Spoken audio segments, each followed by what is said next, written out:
right, good morning. All right, if you would open up your Bible to Esther chapter 2 and verse 6. Esther chapter 2, verse 6.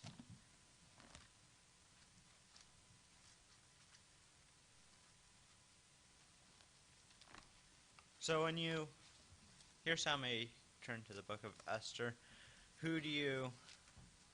Who's the first person you think about? Esther, right?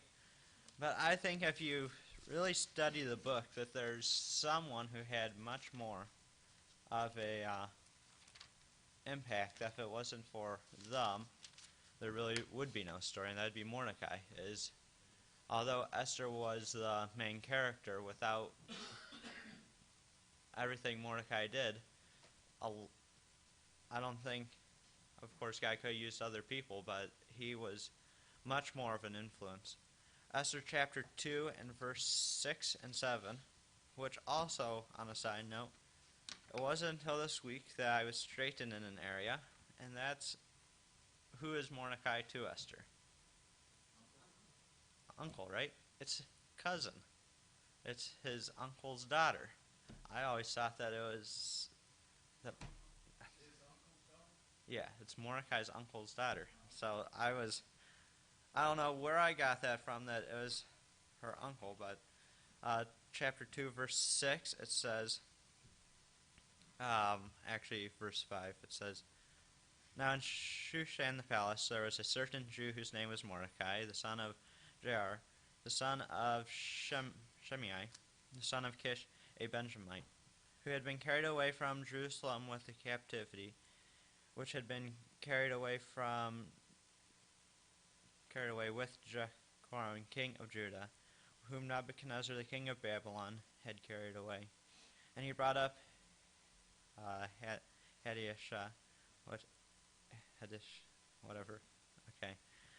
is Esther, his uncle's daughter, for she had neither father nor mother, and the maid was fair and beautiful, whom Mordecai, when her father and mother died, took for his own daughter. So when I read that, I was in shock. Unless there's another verse somewhere that says differently, but from there it says his uncle's daughter. But anyhow, you see here, Mordecai, who, right here we see that if he hadn't raised Esther, who knows who would have raised her. So he takes up the responsibility right away to raise his cousin, and you can obviously see that he raised her well with how she lived her life after that. So, again, right here you turn to the book of Esther. It's not the book of Mordecai. It's the main character is Esther. She becomes queen. Mordecai is just a lowly person that sits outside the king's gate. If you turn over to chapter 4 and verse 12,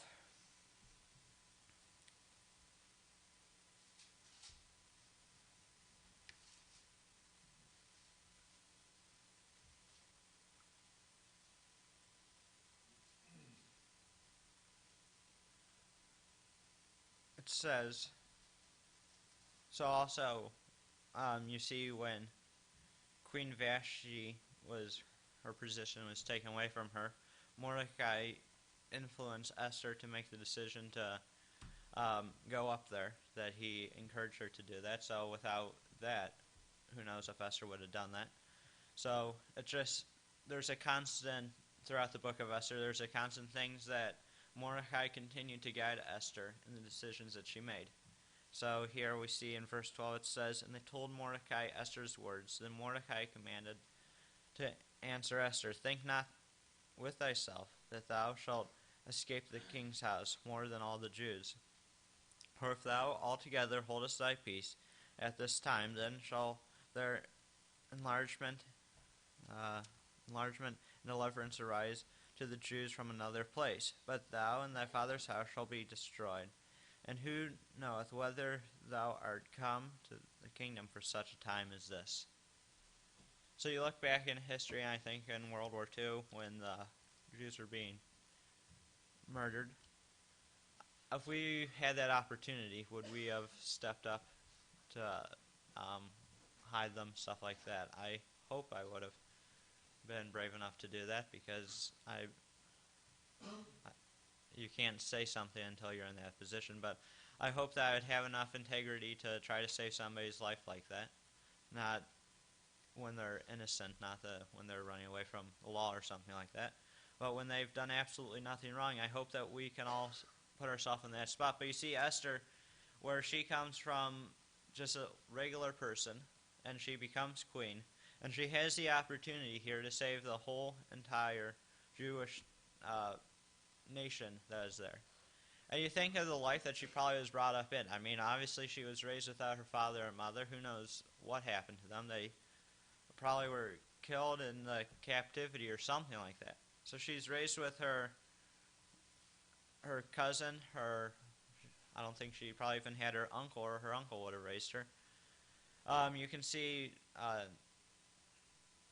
Daniel and the hardships that he went through when he was carried away by the Babylonians, how they did horrible things to him, and he still was faithful. And so it's the same thing with Esther and Mordecai, is Mordecai had the opportunity to just give up hope, to just give up things, but he continually fought. So he says to Esther here that because she found herself in a spot where she considers herself safe, that she came to the kingdom for such a time as that. And it's so true that God puts us in an area so that we can help other people. And he could just as easily raise somebody else up to help that person. But it's truly a blessing that he puts us there, because he says that if she did nothing, that he would raise up a deliverer from another place, but her father's house would be killed. And I believe that's true, that God would have raised up another deliverer, but he gave Esther the opportunity. If you go to Psalms chapter 1 and verse 1,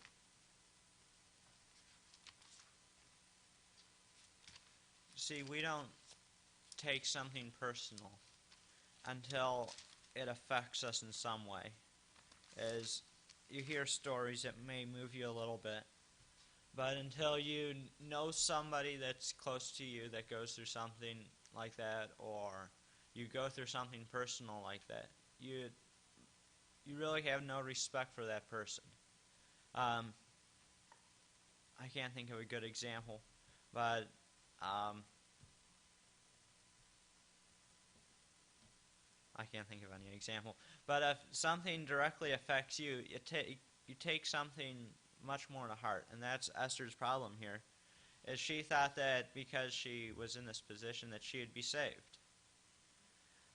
Psalms chapter 1 and verse 1, it says, "Blessed is the man that walketh not in the counsel of the ungodly, nor standeth in the way of sinners, nor sitteth in the seat of the scornful. But his delight is in the law of the Lord, and in his law shall he meditate day and night. He shall be like a tree planted by the rivers of water, that bringeth forth his fruit in his season.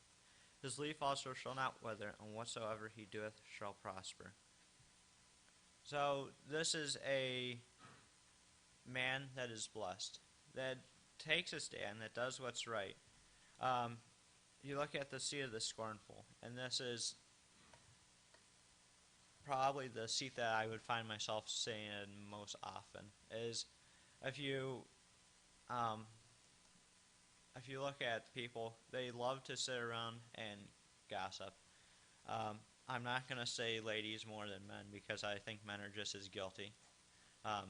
It's easy to say ladies more than men, but it's a seat where people, when they're not happy, you can just sit around and you can gossip, you can hurt people that aren't there, and it's like it just comes natural to you, is to do something like that.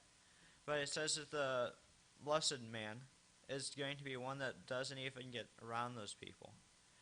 But the bottom of verse 1, it says, the last part, it says, "And in his law doth he meditate day and night." So it's easy to try to remove yourself from something. A lot of people try to remove bad things out of their life. You see, I would say any drug addict, any smoker, any alcoholic, at some point in their life they try to remove those things out of their life, because they know that it's wrong, they know that it's bad for them, they know that it's bad for their health. But unless you replace that with something that's good, you're just going to move on to something else. If you're a smoker or drinker, you'll just move on to gambling, whatever that next step is. But that's why the just man, when he removes the blessed man, when he removes himself from the seat of the scornful, from the way of the ungodly, the counsel of the ungodly, he meditates on the law of the Lord day and night. They say idle hands are the devil's workshop. And that's true, is when you have no time, usually nothing productive gets done.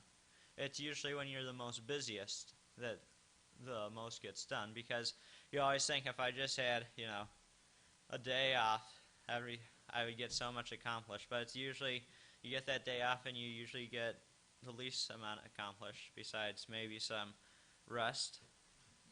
And that's how usually it's always seems to work out that way. So that's why he says that we should meditate on the law of the Lord day and night. And then he says we will be like a tree planted by the rivers of water, that bringeth forth his fruit in his season. And if you look at trees, it's interesting that how they start off and everything. And what we see above the surface is much more from what's beneath the surface, the root system. We all know the difference in between a pine tree and a sturdy oak, whatever it is a pine tree may grow so much faster, but an oak tree is going to be able to withstand much more. And I think that's our problem, is we want to grow, we want to move something so fast that we just grow up so much that we forget about the root system, that we want to help people, we want to get as busy as we can, we want to get as involved as we can. But it's so much more important to have a grounding in the Word, so that in the long term, that lasts for much longer than just a short amount of time.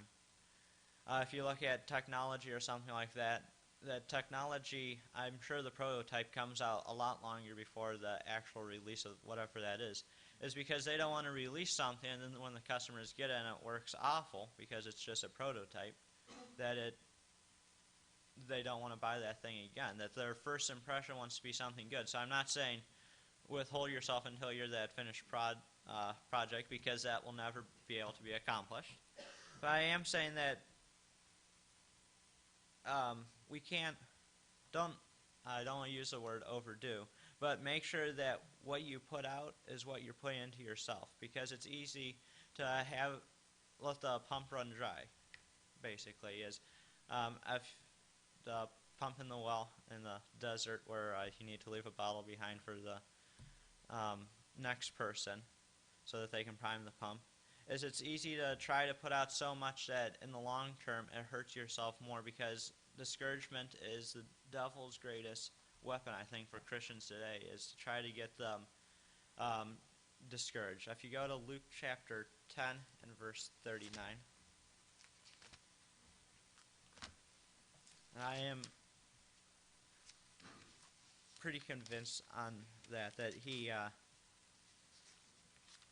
know he's had different weapons all throughout history that he uses, but I think the one that he uses most often today is to try to discourage the child of God. Luke chapter 10 and verse 39.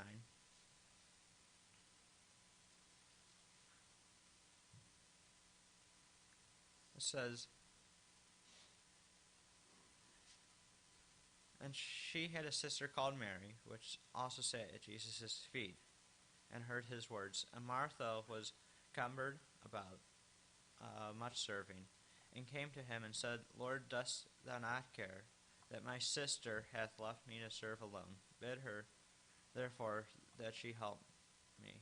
And Jesus answered unto her, Martha, Martha, thou art careful and troubled about many things, but one thing is needful, and Mary hath chosen that good part, which shall not be taken away from her." So going back to what I was talking about earlier, it is needful for us to sit and to learn at points. It is needful for us to be able to sharpen our weapons, Because if the only thing we do is constantly war and battle, those weapons are going to get dull and hard. Now, in battle, you look at World War II and some of how quickly things had to evolve. You look at the fighters before, at the start of the war, versus the Mustangs at the end of the war, and how they. Okay, it's still pretty impressive that we didn't take flight until, 1909, and in 1943 we had what we had. But by the 1943 to 1945, we had grown so much more. We went from not having an atomic bomb to having an atomic bomb. And just the technology that increased. And I want to say that you look at the Cold War and the spy planes that came out then and the technology that came from that. So a lot of war pushes us to work harder. But when we have a time to rest, we also need to have a time that we sharpen those things. I'm not saying forsake the ministry that God has set before us, because whatever God has set before us, He obviously realizes that we are strong enough to be able to bear that. Because what's the verse about? He'll not tempt us above that we are able, but will with temptation also make a way of escape that we may be able to bear it. Something close to that. So, but I'm trying to say that yes, it's through hardships, it's through tough times that we usually grow the most. But it's also needful that, just like with Mary here and Martha, that Martha tried to do so much that she forgot the very person that was there with her. That she was so busy about serving that she forgot that Jesus was sitting right there with her. And how often we have that happen in our own life is that we try to get so busy, and Satan, whatever you want to call that thing, where you take the letters of busy, being under Satan's yoke, whatever the proper English, what? Acrostic, okay. I couldn't hear you. Yes, acrostic. And it's so true, is Satan wants to get us busy so that we're under his yoke of bondage, that we're under his yoke of just chasing our own tails, pretty much, is going absolutely nowhere when we could be doing so much more. Because everybody, and I am convinced of this, is everybody has so much potential for the work of the Lord if they just commit themselves to it. Is it? Yes, the Lord will restore the years that the locusts have eaten away. Something similar to that again. Is although it's better to serve the Lord through our whole life, the people that walk away from the Lord and then come back, they have a different ministry that they can be involved in when they come back versus the person that has stayed faithful to the Lord. And I'm not saying that the person that has stayed faithful to the Lord has any less of a ministry. I think they have a much greater ministry. But I'm trying to say is every person from every walk of life, if they would commit themselves to the Lord, He could use that person in a mighty way. You take the Apostle Paul. The Apostle Paul, you would think, would be your last pick to have somebody on your side. The person that went around murdering Christians, capturing Christians, torturing Christians, and then he becomes a person that writes 2/3 of the New Testament. That'd be, I would say, your absolute last pick of somebody you want writing any portion of Scripture. But it shows the change that can happen in a child of God's life. And that change will happen if they're a child of God. I've seen it happen more than a couple times, is the change of somebody before they're saved to after that they're saved. And it's an amazing thing. So,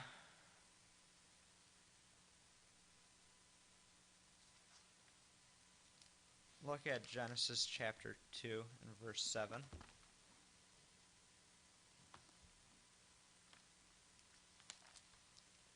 Genesis chapter 2, verse 7.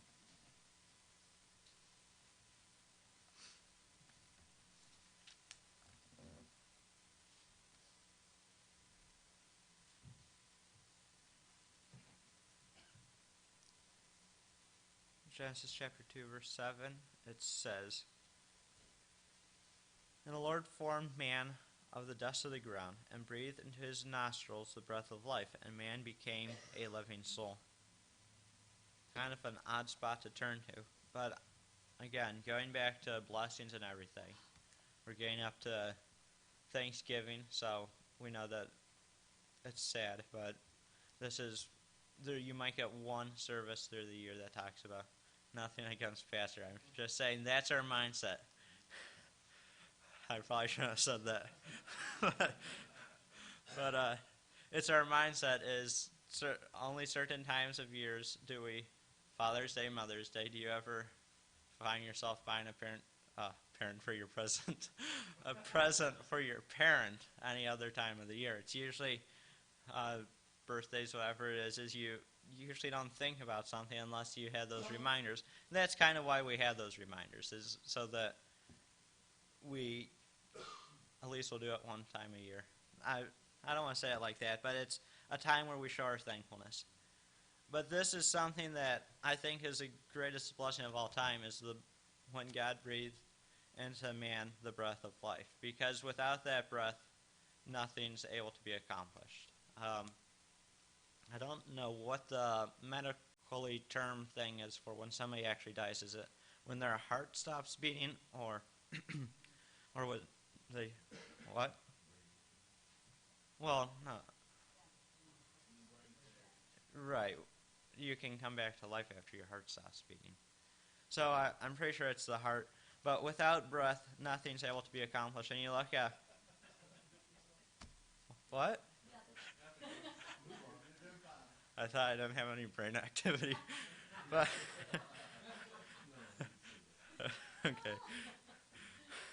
But okay, so I was listening to a book of this combat controller in Afghanistan, and he was with these Navy SEALs, and the book wasn't in favor of these Navy SEALs very much because he charged up this hill, defeated this one bunker, tried to take out this other bunker with the Navy SEALs behind him. He left the Navy SEAls, which I was always a Navy SEAL fan, but it was just showing how much drive these combat controllers had. So he was shot 2 times, and he had his partner with him. His partner looked over, saw that he wasn't moving, and just basically left the guy up there without checking for a pulse or anything. So after, I think it was like half an hour, the guy got his he woke up. And so when he woke up, the quick response was coming back. So, if he gave up his bunker position, that the Afghanistans would have a perfect target to use RPGs to shoot down the helicopter. So he basically, they said he should have earned 2 Medal of Honors that day, but he only earned 1, and that was 2002, and he didn't get until last year. And it was just because of a newspaper article. But anyhow, long story, is the guy should have been dead a couple times. He was shot multiple times. I thought he truly wasn't dead until he took his last breath because of the drive he had in him. And you look at people, and the breath of life is God's gift. Is you see people that just keep on living, that you think, go into the nursing home, I've seen this a couple times, is you think, okay, this is going to be it, probably the last time we see so-and-so, and then you go in the next week and they're staying up in bed, great mood, and it's just amazing. And then you see some people, and you think they're doing great, and then 2 weeks later, or the next day or something, it's just something how quickly, or how, just until that last breath is taken, you don't know when it truly is. So that's why I think the breath of life is one of the, without it, we'd be dead. So we always try to look for things to be thankful that are great, and we're not thankful unless those great things are happening. If we don't have the financial situation we want, we're not thankful. If we're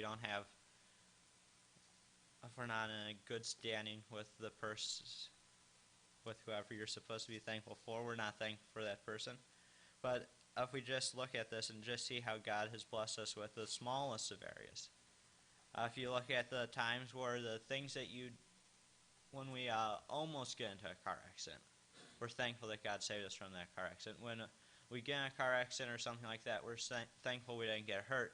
But how about all the times where for some reason you forgot your keys inside of the house, you went back in, it took you 30 seconds longer, and you never saw that car go through the intersection? Or just those things that you never see that God saves you from. Those are the things that we truly should be thankful for, because we weren't even anywhere close to that.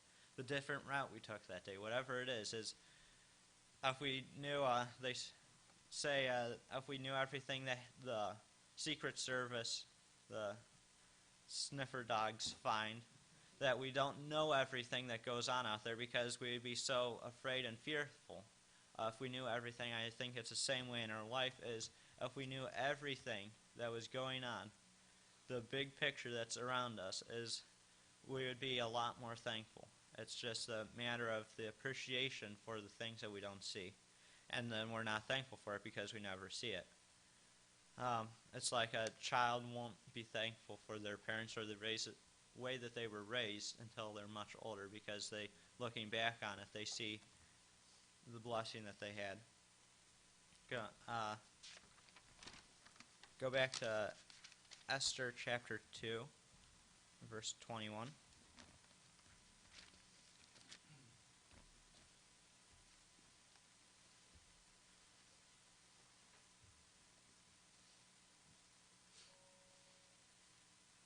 Esther chapter 2, verse 21 says,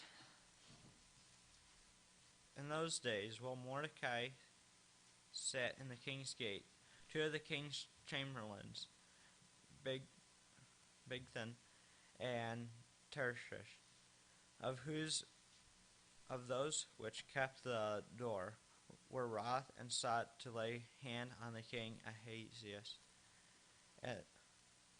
And the thing was known unto Mordecai, who told it to Esther the queen, and Esther certified the king thereof in Mordecai's name.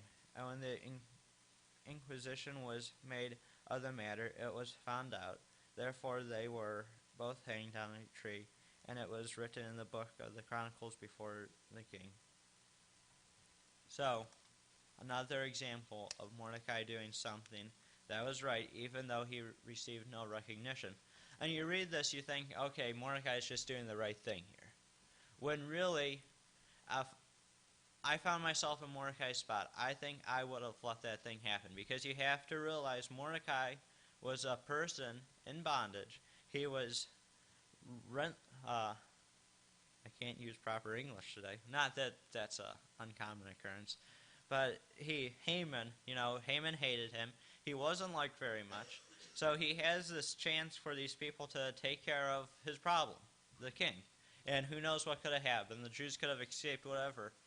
So you would think, if you put yourself in Mordecai's situation, the proper thing you would think is to just, you never heard anything, basically. But Mordecai did the right thing. And if you look at chapter 6 and verse 1, and he never received any recognition for his honesty, for his commitment. It says, "On that day could not the king sleep, and he commanded to bring a book of the records of the Chronicles, and they were read before the king, and it was found written that Mordecai had told of Bigthan and Tarshish, two of the king's chamberlains, the keepers of the door, who sought to lay hand on the king Ahasuerus. And the king said, What honor and dignity hath been done for Mordecai for this? And they said, The king's servants that ministered unto him, there is nothing done for him. And the king said, go down to verse 6. Says, So Haman came in, and the king said unto him, What shall be done unto the man whom the king delighteth to honor? Now Haman thought in his heart, To whom would the king delight to honor more than himself? That is how I think that most of us think of ourselves, if we're truly honest, is we think that we're so special. I'm not saying people aren't special. I'm just trying to say that we think more of ourselves than we ought to think most of the time. That we think that you think that you're good at baseball or something like that. And then you watch a basketball game or something, and you're like, how can't they make that shot? I could make that shot. I'm a better player than that person. Until you watch the basketball players warm up. They're just sitting there. They're shooting three after three after three like it's nothing. And you're like, that's why I'm not a professional basketball player. Or you look at the baseball players and the double A, triple A, all that, and you see the people that are older that are still in the system, and you're thinking, they should just give up playing. And if you would ever play with one of those people, I think that you would truly be humbled, as they're not a professional baseball player, but they will definitely show you that you're not at all who you think you are. And it's, the pitchers, whatever it is. And the thing that makes them so great is that when you see them make an amazing catch, when you see them make an amazing play or something like that, you automatically start, the kids start wearing that person's jersey. The people start respecting that player. But if you really look at it, it's the people who brought up that player, the mother who drove that player to the game so many times, the coaches that coached that player, the person that introduced them to that game should get so much more credit than that player. Although he's the able-bodied person who is there, that if it wasn't for his coaches, even the best pitchers in baseball, the Cy Young Award winners, if it wasn't for their pitching coach who, told them, okay, try this angle, pitch in this spot, all that stuff, the people that review the film, everything, that player's nothing. So we try to always make ourselves, if we're not, you look at Mordecai, he's a keyer player in the book, but the book's not named after him. And so if we find ourselves in that spot where the book's not named after us, where we're not getting the recognition that we think we deserve, which if we're doing it for the recognition, I don't want to say stop doing it at all, but just get the right mindset, because nothing good gets accomplished over trying to do something carnal, even if it's the right thing, unless it's for the glory of God. It's not worth it to try to glorify ourselves, because God doesn't get the glory, and the devil gets in there and he'll get a victory guaranteed. But so Mordecai, he does the right thing. So now it's time for his recognition, and Haman thinks it's his rightful recognition. So verse 7 says, "And Haman answered the king, for the man whom the king delighteth to honor, let the royal apparel be brought, which the king useth to wear, and the horse that the king rideth upon, and the crown royal, which is set upon his head. Let his apparel and the horse be delivered unto the king's hand, for of one of the king's most noble princes, that they may array the man with whom the king delighteth to honor, and bring him on horseback through the street of the city, and proclaim him, thus shall it be done to the man whom the king delighteth to honor. Then said the king to Haman, Make haste and take the apparel of the horse, as thou hast said, and do even so to Mordecai the Jew, that sitteth at the king's gate. Let nothing fail of all that thou hast spoken." You can imagine Haman's humbleness after that, or his hatred that grew. But this is pride goeth before destruction, a haughty spirit before a fall. And God has a way of humbling every single person. And it's better just not to put ourselves in that spot where he has to humble us, because it will happen at some point. You look at David, and when he sinned and numbered Israel, and he said it was better to have the hand of the Lord against him than the hand of his enemy. So it is, but you still see how many people died from that. So God will, although David did much good in his, that's not proper English, he did a lot of good in his lifetime. God still punished him for the sins that he committed. Much good is not proper English. God still punished him for something that I consider small. And it's, again, going back to the respect that we have for people. Since the decisions I make in my life, I don't see directly affecting, I can't remember the exact number. It was, I want to say 70,000, but it probably could have been more than that. People that lost their sons, brothers, all of that. That because my decisions don't directly affect that many people, I think, I can get away with stuff. When truthfully, it doesn't matter if my decisions directly affect 1,000 people. It's still my walk with God. We'll finish up here, Proverbs chapter 3 and verse 5.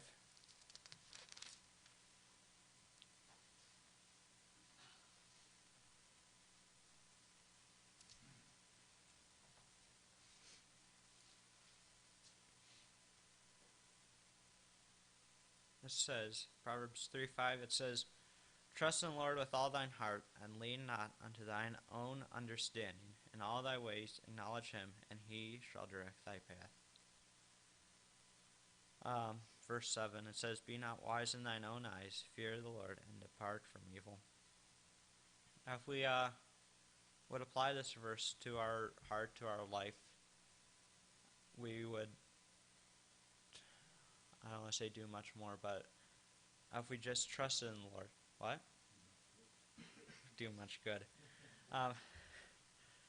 But if we trust in the Lord, a lot of our things that we worry about from a day-to-day basis would all start to seem very small to us.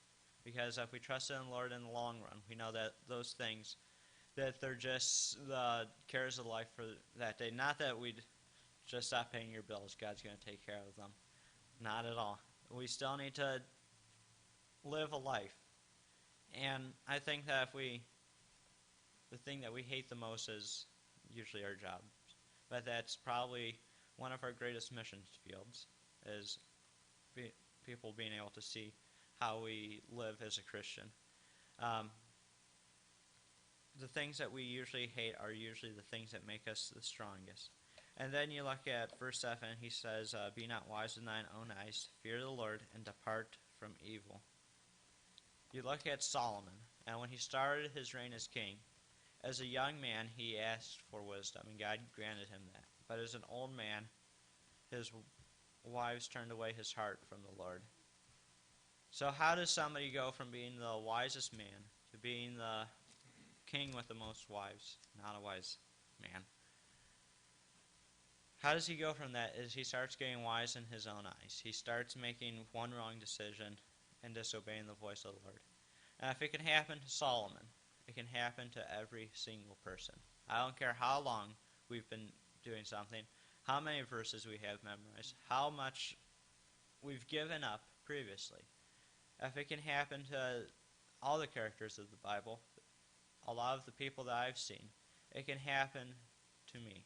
It can happen to every single person. And it's a matter of trying to get recognition, we just stop listening, we stop following the Lord, and we start getting wise in our own eyes. And it goes back to the Apostle Paul when he talks about his thorn in the flesh, the messenger of Satan to buffet him. And he used that as, although it was a messenger of Satan to buffet him, he still used that for good because it kept him humble.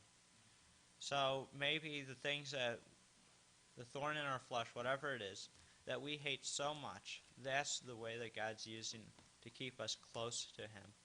Because we all have such a great tendency to just wander away from him, to just walk away from him. And again, just like he can keep us humble, he can also find a way to keep us close. If we just obey, if we just listen, he will, without a doubt, never fail, that he will be there with us every single time. Just like with Mordecai, as he did the right thing. And for years he never saw, you'd think he raised Esther, so at least 18 years there. He never saw anything good come from that, more than likely, besides her walk and the way that she lived her life. But he saved the king's life, all those things. He didn't see anything profitable come from that until years later. And even if he didn't see that in this lifetime, I'm sure he would have been blessed for it, that it would have been worth it for him. Not that we live for those things, but it's easy to start something. We're getting up to the time of year where after Christmas, we're going to go on a diet, the New Year's resolutions. And it's easy each and every single year to make those resolutions, but the hard part is keeping it. So I just want to challenge us all that we make a decision in our heart that we are going to stay faithful, that we are going to stay strong, that just like Mordecai, that even though we may be the person that the coach that coaches the guy, the person that makes a film so that they can do better, without the encouragement, many great men would have never. You look at some great preachers, and I'm not going to name any names because they all had their downfalls, but people that they didn't start off as Christians. Each time I go use him as an example, I think it's D.L. Moody, the shoe salesman, who had no desire to follow Christ, and if it wasn't for somebody sharing it with him, the revivals would never happen. And so, who's that person that we're going to come across at some point in our life that could be a great leader, a great preacher, whatever it is, that we will pass up that opportunity because we're wise in our own eyes and we don't see the potential that person has. And not that that's the only person that we need to reach, is that one person that's going to do great things for Christ. It's the other people that we may never know the impact we have in their life. All right, let's close on a word of prayer. Dear High Father, I pray, Lord, that you would just bless us all, Lord, that you would keep us strong in you, that you would keep us from getting discouraged, Lord, and giving up or not sharing with people who you have us to share with, Lord, but that we could all just grow in you and we would learn to trust you more. In Jesus' name I pray. Amen. Scotty.